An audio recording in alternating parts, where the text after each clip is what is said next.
Du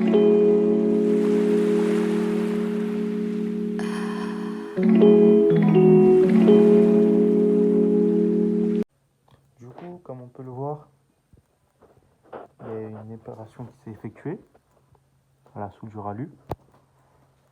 Du coup, ce qui a nécessité d'enlever le cylindre bloc et d'en racheter un nouveau. Du coup, pour le cylindre bloc, c'est un cylindre bloc de chez PSA, hein, juste bien contrôler le diamètre pour avoir la bonne correspondance. Du coup, pour insérer le nouveau cylindre bloc, on a utilisé le contour de l'ancien avec une petite cale dessus. On l'enfonce progressivement.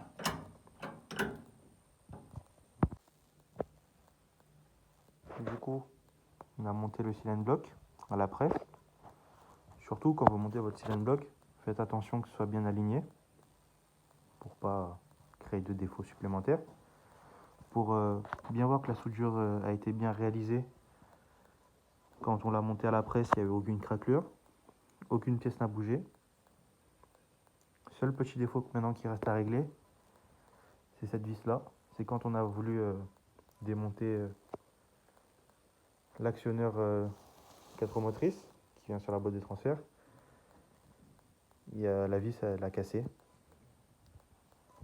On va juste régler ce petit défaut et ce sera parfait. On pourra le monter.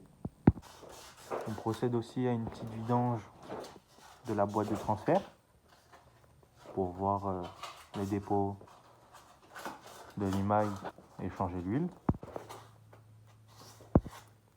On effectue un petit nettoyage à l'intérieur pour repartir sur une bonne base. Alors du coup aujourd'hui on procède à une petite modification pour le support moteur côté distribution.